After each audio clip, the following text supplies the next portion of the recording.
good morning. This is very tough because, you know, after the inspiring story, the very inspiring story, here come the slides, you know, and so this, the bore is about to begin. I hope not. I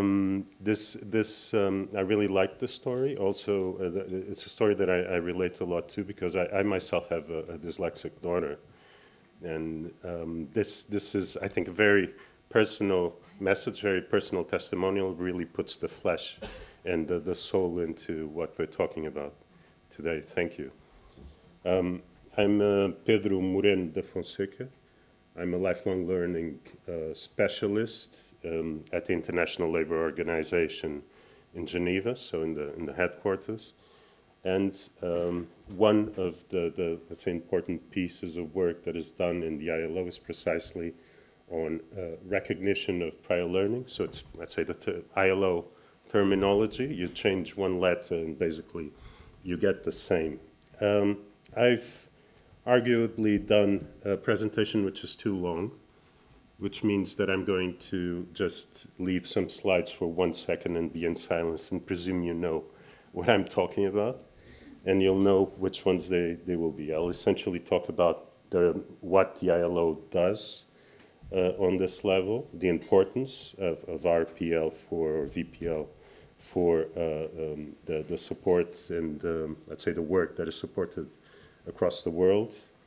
Talk a bit about benefits and challenges, also building blocks, zoom in into 1 or 2 topics, especially career development support that was requested of me, so I'll say a little bit about that, and just look at a few cases of interest from a few countries. So validation or recognition of prior learning is something that is quite well acknowledged in the international labor standards, so it's part of the normative process of the ILO. I just listed a few of those documents which are important. Particularly important is the Human Resources Development Recommendation, because it's the fundamental document that advises member states on how to develop skills and lifelong learning systems. RPL is clearly acknowledged in this document, so this is part of the ongoing discussions on how to develop these systems. And I also highlight the resolution that was adopted by social partners, so by employers, governments, and representatives of workers during the last International Labour Conference last December. That puts really at the center of what should guide let's say, the development of skills and lifelong learning systems, also systems for validation of skills. So I just made a little bit of just transcribed the part that refers to that. So we know, this is one of those slides that I will pass through very quickly. We know what RPL does, so it has an assessment process and certification process really at its core. So it means to acknowledge the learning that has been happening independently of how, as we saw in the last example. And it's measured against standards building towards formal qualification. This is a bit of a shared principle, shared definition across the world, although it's called many different names, so it's known in many different ways. I just have a few examples there of this variation in terminology that doesn't reflect necessarily a variation in process, although certain components might be more emphasized or done in a different way across countries. And despite being a very needed and a very valuable process, it's not always in place in many countries around the world.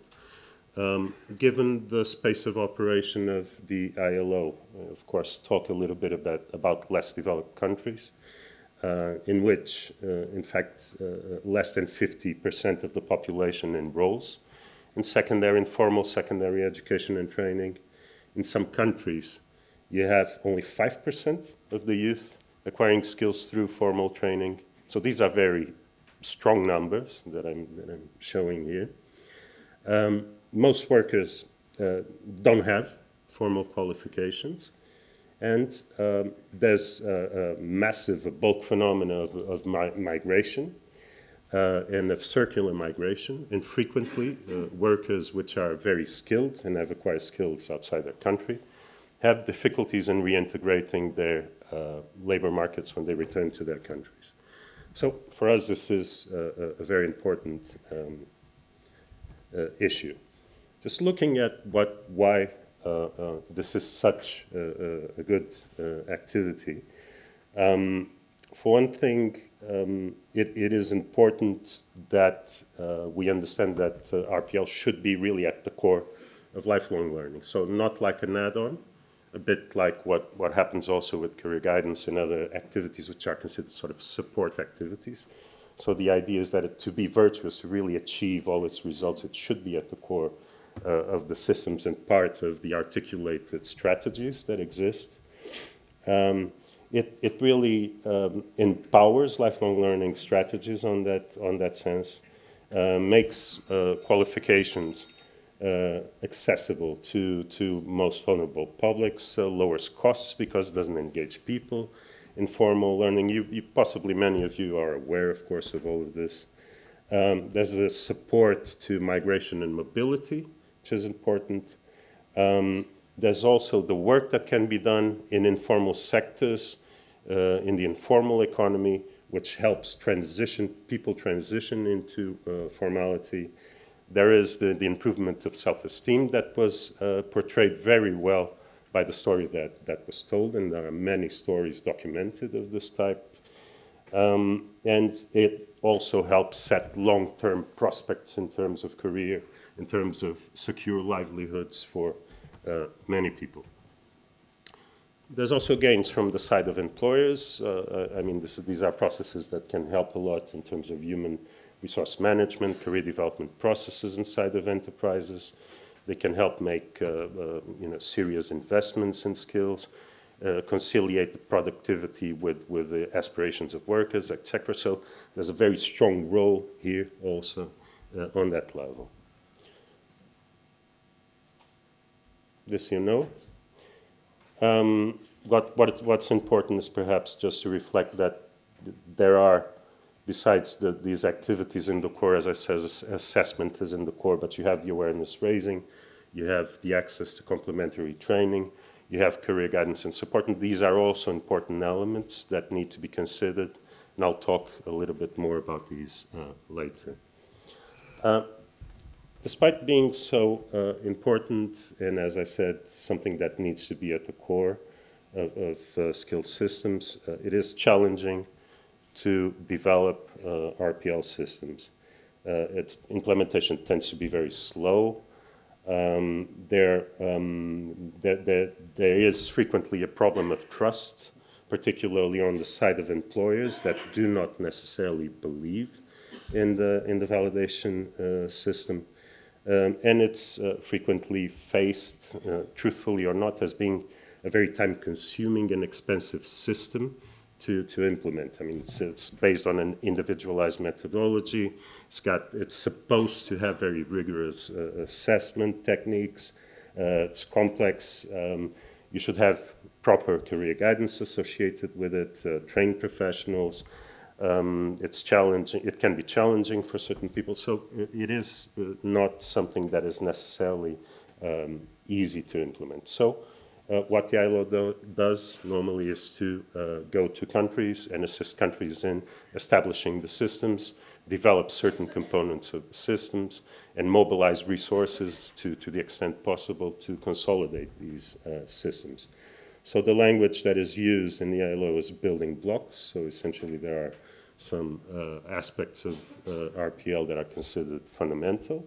One of them is to have a really high quality assessment, several methodologies combined, to have also, let's say, standards in place and to have parity with let's say, the qualifications provided by formal education and training, to have a number of flexible skilling opportunities available, also have a good monitoring and evaluation system, proper awareness-raising mechanisms, you need to develop stakeholder engagement and ownership, and also, very importantly, to have funding and sustainability for the system. Just to zooming in a bit on that, financing is, of course, the funding of the system is very important.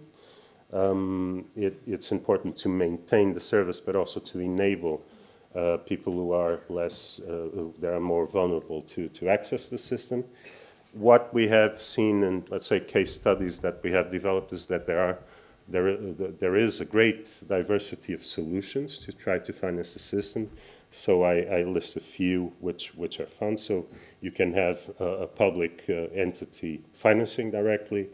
You can have levy-based funds financing it. And this is a very interesting solution, not so common. South Africa is a very interesting example of how this is done, because they have essentially the employers contributing actively and participating in the design of the system. And I think there's a lot of governance issues here and lessons to learn from a case like this. Then you have directly funded by employers, NGOs and charitable foundations. Normally this is at international level that can be financing the system, and tax incentives like in the Netherlands. But importantly, it's important to have mixed financing, so private participation is better. To integrate the financing into the regular mechanisms of financing of education and training, for example, transparency in the way it's managed, and also remember to finance the individual initiative. So, for example, the ILAs, that I'm sure that Koen probably is going to talk about, are part of that. Still going a bit on the building blocks. Of course, capacity of institutions and investing in the professionals is fundamental. Digitalizing adequately too, and career development support. I'm going to open up a bit on these last two. So in terms of digitalization, there's a lot of arguments pro digitalization, of course, because it bridges a number of difficulties that exist in terms of access, but also in terms of data management, data gathering, data analysis that can be used for the improvement of the system, communication across services. So I just raise a few examples, again, from some case studies, from the use of social media that's, for example, in the Philippines or Uganda, it's used to popularize the system, to make people aware of it. Online applications, which are becoming more and more common. Just give a couple of examples from India and Sri Lanka. Pre-assessment for the process done in Germany or South Africa. Career guidance with video conferencing, which is used in the Philippines. You have also AI-supported assessment of evidence. India is an example. Certification, which is becoming generalized in all countries. So what is important essentially is that, let's say, digitalization is thought through, it's planned, it's a deliberate process, it's not done in an ad hoc fashion. We engage practitioners in the design of the digital services, and really understand what information is used for what. Is it to improve the service to the individual? Is it to gather information for the next steps in the rollout and the expansion of the service? So this needs to be thought through when you are selecting the data that you're gathering. Then there's issues linked to data storage and security that need to be taken care of, and of course the skills of the people engaged. Career guidance. This is one of my favorites. I worked for many, many years on issues linked with career guidance. And essentially, I had also the honor of coordinating a study with Ernesto that is sitting there on this when I was in CEDEFOP. And so also a lot learned from that, but a bit the results from the case studies of the ILO confirm the results. Essentially, it's important that there is a very good integration of career guidance and counseling in RPL services. I think that fundamentally, essentially, because this allows for a truthful individualization of the process, a direct connection to the context and understanding of the context that should also go hand in hand, let's say, with pedagogical approaches that exist in RPL. And it allows people to establish an authentic career identity. So to really think about the future, where they want to be in 10 years, how they want to do it, to also understand that they need to be adaptable in a number of circumstances, and that they can grow in several directions and calculate how that's done. And this is only achieved if you really have the service well put there. So what I see in many cases is that you have guidance simply at the beginning, look, you have a few choices, this is what you can do. And what is ideal is that you have it all through the process and embedded in the process, and very fundamentally also in follow-up activities, which is very uncommon, actually. Actually, Finland has a few cases, which are a few practices which were considered exemplary. That doesn't mean they're perfect, but they're interesting. Once again, this can be matched with the digitalization of the system. The portfolios can be tailored in such a way that they connect all these systems. So it's also something to think about.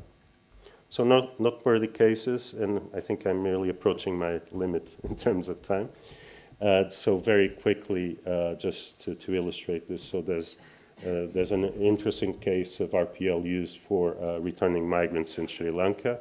Many of the Sri Lankans go to Arab states to work for a stint, for a few years. They return with very relevant experience. They were having difficulties in reintegrating the labor market.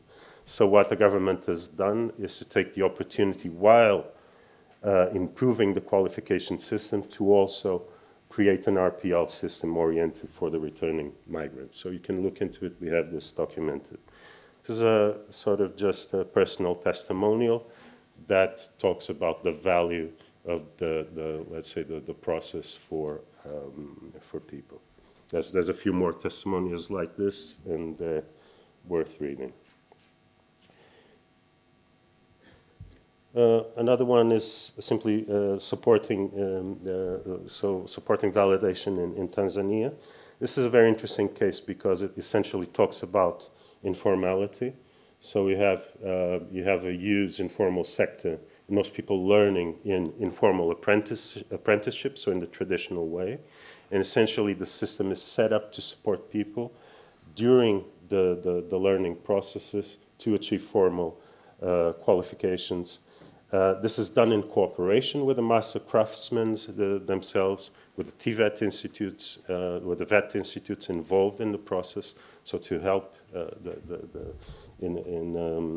let's say, doing the assessment and achieving the qualification. So I'm going very quickly through these, but it's very successful, by the way. Also, another interesting one is in South Africa, where you actually have RPL being used for people to achieve the necessary requirements to do applications for university. I think this is a very interesting one. South Africa, again, is a very interesting case study because they have everything connected. So the RPL, the funding of training, everything. And so, for example, you have funding that supports precisely these transition processes and actually also supports the process of people that with academic training going into industry. So it's interesting. And then this is a very known case, so the support for refugees in Jordan, which has a very sectoral targeting, has support from Netherlands, Norway, USA, ILO to let's say, get people quickly into the formal labor market. So if you want to see more, you can go to the publications. The ILO has a very large course online on RPL that provides both, let's say, an entry-level training and then on more developed topics. This is something which probably many of you have had contact with, but it's really worth going to. The speakers are normally very good, yet the level is very high. So really going there is a good thing. Again, just very quickly, RPL should be key element in terms of skills and lifelong learning policies, not an add-on. It's got very, very high socioeconomic relevance, so there's a very strong argument, a very strong case for RPL that can be presented policy-wise. It's very relevant for lower income countries, but also for vulnerable people all over the earth. It's not easy to implement, so countries need support. And you must pay attention to the financing dimension. So it's important also to be attentive to all these opportunities to raise the profile of the activity and make it stronger.